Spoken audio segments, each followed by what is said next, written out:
एक बड़े शहर में रतनलाल अपनी बेटी संध्या और छोटे बेटे कुणाल के साथ रहता है। रतनलाल बहुत गरीब है और शराबी किस्म का आदमी है। वो रिक्शा चलाकर अपना जीवन यापन कर रहा है। रतनलाल एक अधेड़ उम्र के आदमी योगेश्वर को कभी कभी अपनी रिक्शा से मार्केट या मंदिर छोड़ता है और कभी कभी बाजार से उसका सामान भी ले आता है। एक दिन रतनलाल योगेश्वर से कहता है, साहब, आपके पास गाड़ी है, फिर भी आप कभी कभी रिक्शा से क्यों जाते हो? इन शहर की गलियों को आराम से देखना मुझे बहुत पसंद है। ठीक है साहब, मैं चलता हूँ, कल फिर आऊँगा। अरे रतनलाल, रुको तो। मैंने सुना है कि तुम अपनी बेटी को कुछ पैसों के बदले किसी को दे रहे हो। अभी किसी को बेचे नहीं तो क्या करे साहब।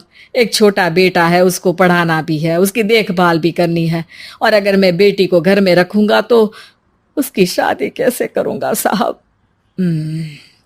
तुमको कितने पैसे मिल रहे हैं? अब 50,000 साहब। देखो, मैं तुमको पूरे 20 लाख रुपए देता हूँ। तुम अपनी बेटी संध्या को मुझे दे दो। हैं? अब 20 लाख? धन्यवाद साहब, धन्यवाद। मैं कल ही उसे आपके पास छोड़ जाऊंगा साहब।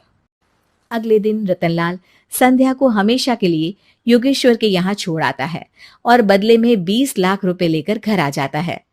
रतनलाल जिंदगी में पहली बार इतने पैसे पाकर बौखला गया। उसने एक अच्छा घर लिया। कुणाल, अब हमें कोई चिंता नहीं है, तो अब अच्छे से पढ़, खूब मन लगाकर पढ़ाई करना। पापा, मुझे पढ़ाई करना अच्छा नहीं लगता। अरे तूने अगर ज्यादा बकवास की ना तो बहुत मारूंगा। कल से तू अच्छे स्कूल में जाएगा तो जाएगा, हाँ बस। कुणाल का एडमिशन एक अच्छे स्कूल में हो जाता है, लेकिन आए दिन स्कूल से शिकायत आती ही रहती है। 10 साल बाद एक दिन प्रिंसिपल मैडम रतनलाल को स्कूल में बुलाती है। रतनलाल, आपका बेटा कुणाल बहुत आवारा हो गया है और ये बिल्कुल भी पढ़ाई नहीं करता है, बल्कि उसका दिमाग गलत कामों में जा रहा है। अब मैं उससे बात करूंगा मैडम। ठीक है, आज ये आखिरी मौका है, अगली बार तो मैं उसे स्कूल से ही बाहर निकाल दूंगी। रतनलाल घर आ जाता है और कुणाल से कहता है, कुणाल बेटा, मैं तुम्हारे ऊपर इतना पैसा लगा रहा हूं, फिर भी तुम स्कूल में सही से क्यों नहीं पढ़ते हो? आप तो रहने ही दीजिए, मैं सब जानता हूं कि ये पैसा कहां से आया है। और वैसे भी अब ये पैसा मेरा है, मेरा जो भी मन होगा मैं करूंगा। आज के बाद मैं कभी स्कूल नहीं जाने वाला। रतनलाल को अपनी बेटी की याद आती है और वो रोने लगता है। 5 साल बाद कुणाल एक दिन एक लड़की को शादी करके घर ले आता है। पिताजी, ये मेरी पत्नी है स्वीटी। तुमने शादी कर ली? हाँ, शादी कर ली मैंने, दिखाई नहीं दे रहा। और अब से आप फिर से कमाना शुरू कर दो, बहुत बैठ कर खा लिया। कुणाल, तुम इस बुड्ढे को घर में क्यों रख रहे हो? देखो ना, ये शराब पीता है, इसे घर से बाहर निकाल फेंको। अरे स्वीटी, ये मेरे पापा है, कैसे बाहर निकाल दूं? और वैसे भी घर में कोई तो चाहिए ना काम करने वाला, नौकर समझ कर रख लो। इस बुड्ढी को तो घर से बाहर निकाल कर ही रहूंगी मैं कब तक इसके लिए खाना बनाऊंगी। स्वीटी एक दिन घर के बाहर पार्क में अपनी दोस्तों के साथ बैठी होती है। तभी वो रतनलाल को बुलाती है। पिताजी, मेरे कमरे में मैं अपना फोन छोड़ आई हूं, जरा ला कर तो देना। हाँ जरूर, अभी लेकर आता हूँ। रतनलाल फोन लेकर आ जाता है। कुछ समय बाद स्वीटी के फ्रेंड्स भी चले जाते हैं। स्वीटी अंदर आकर शोर मचाती है। चोर चोर! कहाँ है चोर? मुझे तो यहाँ कुछ नहीं दिख रहा। अरे ये अलमारी खुली पड़ी है, जरूर किसी चोर ने ही खोली होगी। अरे कौन आया था यहाँ? यहाँ तो पिताजी आए थे बस। अरे बहू, मैं चोर नहीं हूँ। मुझे तो आप पर अब बिल्कुल भी विश्वास नहीं है पिताजी, क्योंकि जब आप पैसे के लिए दीदी को बेच सकते हो तो आप चोरी भी तो कर ही सकते हो। अरे लेकिन वो सब तो मैंने तेरे भले के लिए किया था ना। मैं तो कहती हूँ कि हमें इनकी कमरे की तलाशी लेनी चाहिए। तुम बिल्कुल सही कह रही हो, चलो। स्वीटी और कुणाल दोनों रतनलाल के कमरे की तलाशी लेते हैं और उन्हें वहां स्वीटी की ज्वेलरी और पैसे मिल जाते हैं। मैं तो पहले ही जानता था कि चोर आप ही हो। निकल जाओ मेरे घर से और दोबारा अपनी शक्ल मत दिखाना। रतनलाल आंखों में आंसू लिए घर से निकल जाता है। स्वीटी मन ही मन सोचती है, आज तो मेरी प्लानिंग सफल हो गई। जैसा मैं चाहती थी ऐसा ही किया और बड़ी आसानी से उस बुड्ढी को चोरी का इल्जाम लगाकर घर से भगा दिया। रतनलाल की हालत अब ज्यादा खराब हो गई और वो सड़क पर बैठकर भीख मांगकर खाने लगा।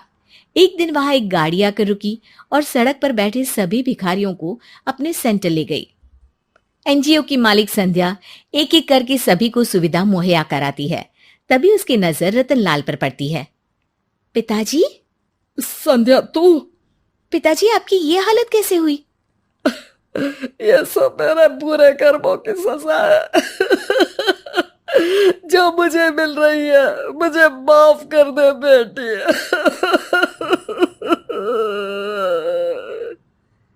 पिताजी, मैं आप पर बिल्कुल भी गुस्सा नहीं हूं, क्योंकि आपने मुझे यहाँ भेजकर अच्छा ही किया। मेरी जिंदगी बदल गई। लेकिन ये सब हुआ कैसे बेटा? आप ये नए कपड़े पहनो, तब तक मैं योगेश्वर अंकल को बुला कर लाती हूँ। योगेश्वर अंकल? हाँ अंकल। योगेश्वर जी ने तुझसे शादी नहीं की थी? नहीं तो पापा, उन्होंने तो मुझे पढ़ा लिखा कर इस काबिल बनाया है कि मैं आज सबकी सेवा कर पा रही हूँ। रतनलाल पश्चाताप करके रोता रहता है। तभी योगेश्वर भी वहां आ जाता है। रतनलाल जी, आपकी ये हालत कैसे हुई? इतने सारे पैसों के बावजूद भी? क्योंकि मैंने बेटे और बेटी में भेदभाव किया था। लेकिन आपने ये कैसे किया? मुझे ये जानना है, बताइए। सालों पहले जब संध्या छोटी थी, तब मैंने एक बार एक आदमी से तुम्हें बात करते हुए सुना था, जो कुछ पैसों में संध्या को तुमसे खरीद कर शादी करना चाहता था। मैं उस समय एनजीओ में बच्चों के लिए ही काम कर रहा था और मैं किसी भी लड़की की जिंदगी खराब होते नहीं देख सकता था। इसलिए मैंने अपने जीवन की कमाई का एक बड़ा हिस्सा तुम्हें दे दिया था। सच में कितना गलत था मैं। मुझे माफ कर दो। अब आप दोनों मेरे साथ घर चलो और आज मैं अपना सच्चा प्रायश्चित करना चाहता हूँ। योगेश्वर और संध्या रतनलाल के साथ घर जाते हैं। स्वीटी दरवाजा खोलती है। चोर भिखारी, तू फिर से आ गया? चल भाग यहाँ से बुड्ढे। ये घर तुम्हारे बाप का नहीं, मेरा है। बाहर निकलो यहाँ से। रतनलाल कुणाल और संध्या को घर से बाहर निकाल देता है। योगेश्वर जी, अब ये घर आपका है और अब आप यहाँ एक और एनजीओ खोल सकते हैं। शायद अब ये सच्चा प्रायश्चित है। संध्या अपने पिता के गले लग जाती है।